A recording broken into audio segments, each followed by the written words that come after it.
Kuncinya mempercayai dengan segenap hatimu. Ini kunci utama, saudaraku ya. Cermati di ayat 20 sampai 24 ya. Sepenuhnya kepada Allah, ketidakpercayaan atau kebimbangan dalam hati akan membuat doamu menjadi sia-sia, saudaraku. Ya. Engkau berdoa, tapi engkau kurang yakin dengan doamu. Ya. Engkau berdoa, tapi doamu gak dijawab sama Tuhan bertahun-tahun, saudara. Saya akan mengilustrasikan nanti doa yang baik dan yang benar, saudaraku ya. Jadi bisa kita ambil di sini intinya, satu, mempercayai dengan segenap hati. Ini kunci di ayat 20 sampai dengan 24, saudara yang dikasihi Tuhan. Ya. Tolong dicermati, diperhatikan ayat demi ayat, saudaraku ya.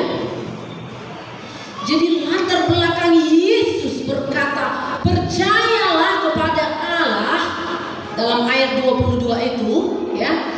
Tentu ada penyebabnya, saudaraku, ya. Apa penyebabnya itu? Kenapa Yesus mengatakan percayalah kepada Allah? Ya. Karena apa? Karena muridnya kurang percaya. Murid-murid Yesus pada saat mereka berjalan di tengah bukit itu bimbang hatinya, ya. Sehingga Tuhan Yesus menekankan harus percaya, ya. Penyebabnya karena ragu para murid-murid Yesus, ya, terhadap Allah, ya. Sehingga doanya kurang dahsyat, kurang dijawab Tuhan. Saya mengajak saudara dikasihi Tuhan untuk mencermati diskusi antara Petrus dengan Tuhan Yesus di ayat ini, saudara. Ya. Tolong dicermati, diperhatikan, ya. Bagaimana diskusi antara Petrus dengan Tuhan Yesus pada saat itu, saudaraku, ya. Pada suatu pagi diprediksi pada saat itu, pada hari Kamis, ya, diprediksi pada saat itu, ya. Petrus menghampiri Yesus, ya, berkata demikian, Rabi, lihatlah pohon ara yang engkau kutuk itu sudah kering. Perhatikan ayat 21, ya. Petrus berkata seperti itu karena ia beserta dengan murid-muridnya sedang memeriksa secara seksama keberadaan pohon ara yang sudah kering itu, saudaraku, ya. Mereka memeriksa, murid-muridnya itu memeriksa pohon ara itu memang benar-benar dalam hari itu juga, dalam satu malam itu pohon ara itu kering sampai ke akar-akarnya. Dahsyat bukan mukjizat Tuhan, ya. Apa yang tidak Tuhan berikan bagi kita, semuanya bisa. Karena itu perhatikan kuncinya di sini, saudara terkasih, ya. Perhatikan di ayat 20 tadi, ya. Namun apa jawaban Yesus atas pertanyaan Petrus, saudaraku? Justru Yesus menjawab tidak sinkron sama sekali, ya. Apa jawaban Yesus di ayat 20 ini tadi, saudaraku? Percayalah kepada Allah, ya. Ini yang dikatakan Yesus. Jadi saya yakin, saudaraku, ya, Yesus bukanlah kurang kerjaan untuk mengutuk pohon ara itu, ya. Yesus bukanlah iseng, dan Yesus itu tidak pernah salah, dan Yesus itu tidak pernah gagal, dan rencana Yesus itu tidak pernah gagal, dan Dia 100% Tuhan, tidak pernah ada letak kesalahannya, saudara. Jadi Dia bukan kurang kerjaan itu mengutuk pohon ara itu, sehingga pohon ara yang tak bersalah itu Dia kutuk menjadi kering, dan buahnya pun jangan pernah lagi aku lihat, kata Yesus. Ya, tentu saja, siapa yang menciptakan dunia ini, pohon ara ini, gunung-gunung ini? Yesus. Tentu, ya, secara tak langsung, ya terserah Dia mau kutuk, Dia mau apa, ada tujuan Dia tertentu, saudara. Ada tujuannya.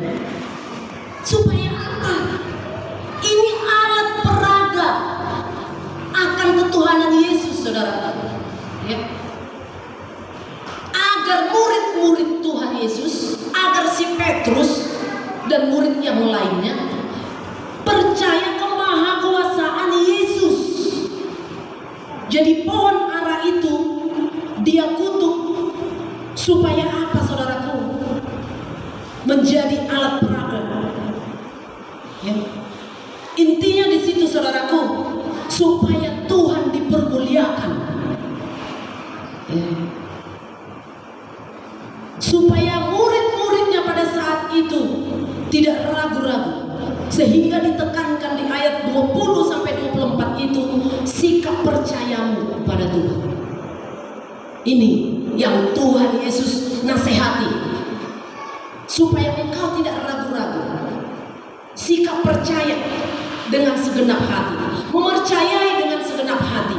Ya, intinya saudaraku, pohon ara itu dijadikan Yesus sebagai objek lesson atau alat pembelajaran di situ.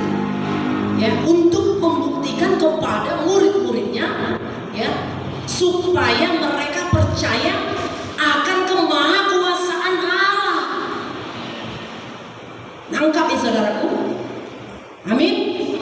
Nah, ini dia saudaraku, supaya Tuhan Yesus mengetahui secara percis keberadaan para murid-muridnya yang telah mengikuti dia kurang lebih 3,5 tahun pada saat itu saudaraku. Ya, supaya Tuhan mengajar mereka tentang peristiwa pada saat itu, bagaimana dia mengutuk pohon ara itu.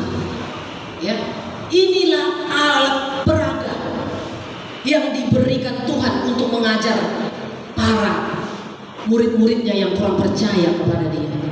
Ya.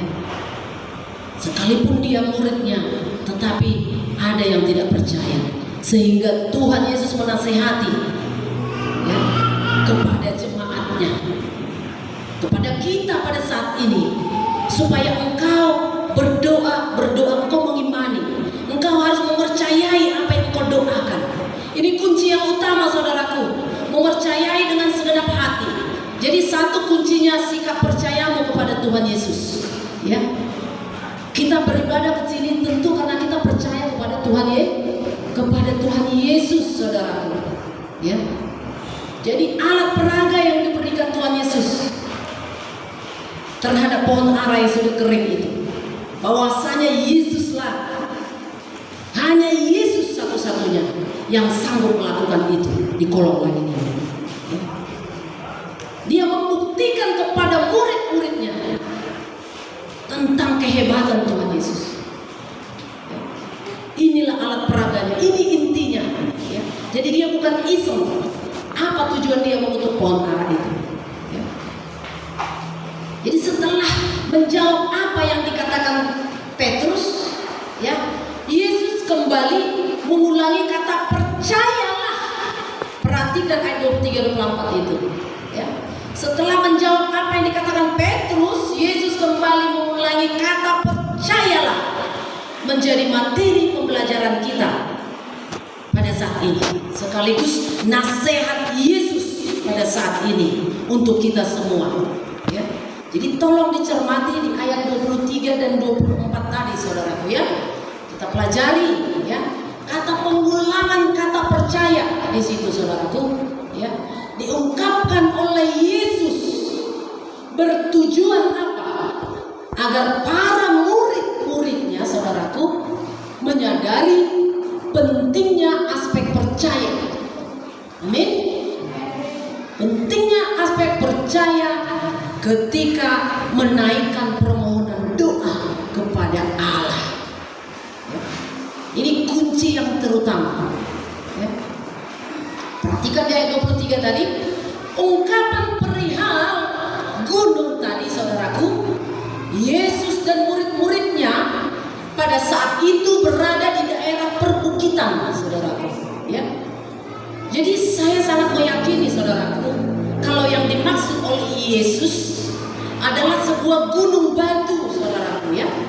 Namun jangan dipahami bahwa Yesus sedang mengajarkan untuk kita untuk memindahkan gunung batu. Kalau secara tenaga kita tidak mungkin bisa memindahkan gunung.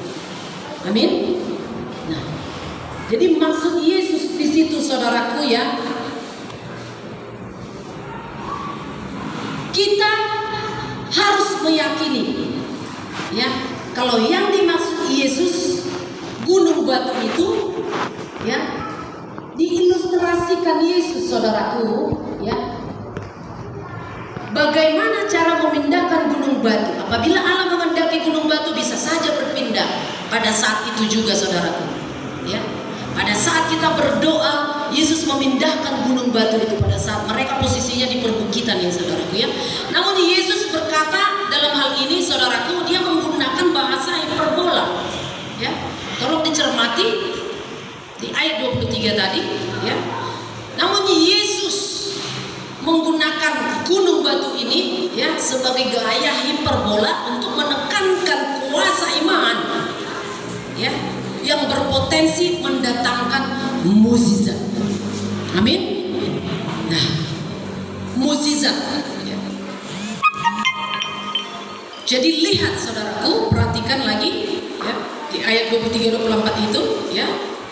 Bukanlah hanya dalam satu malam Allah sanggup, saudaraku, membuat pohon ara menjadi kering. Jadi nggak ada alasan. Gunung sekalipun bisa Tuhan pindahkan. Percaya nggak saudara? Percaya nggak saudara? Kok bilang amin cuma 2 orang? Gunung batu sekalipun bisa Tuhan Yesus pindahkan. Amin. Amin. Jadi apapun pergumulanmu pada saat ini, saudaraku, tiada mustahil bagi Tuhan. Karena apa yang tidak pernah engkau pikirkan, bahkan apa yang tidak pernah engkau dengar, bahkan apa yang tidak pernah timbul di dalam hatimu, itulah yang Tuhan sediakan bagimu. Syaratnya apa? Bagi orang yang percaya. Garis bawahi. Bagi orang yang percaya kepada Yesus. Ini dia. Sikap percaya ditekankan di sini. Ya. Di ayat 20-24 ini ya. Itu inti yang terutama, saudaraku, ya. Jadi gunung itu, saudaraku, adalah sesuatu yang merintangi lurusnya pandangan kita, mulusnya perjalanan kehidupan kita. Gunung juga sebagai sesuatu yang menghalangi penglihatan kita. Kalau ada gunung, tentu kita tidak bisa melihat apa yang di balik gunung tersebut. Benar nggak? Ya. Nah, ketika ada sesuatu yang merintangi atau menghalangi perjalanan kehidupanmu, saudaraku, dalam hidupmu, saudaraku, ya, sanggupkah saudara berserah sepenuhnya kepada Allah? Sanggup, ya. Kalau saudara sanggup berdoa seperti itu, saudaraku, ya, imanmu akan membuat gunung bisa berpindah. Ya, ilustrasinya, masalahmu bisa selesai. Amin. Karena gunung itu penghalang penglihatanmu.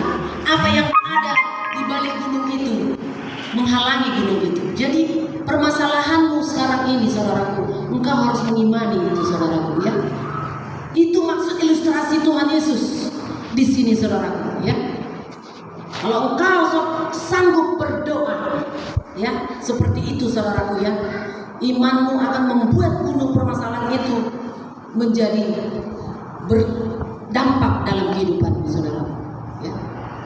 Jadi kunci yang kedua apa, saudaraku? Kita perhatikan ayat 25 dan 26, tolong ditampilkan.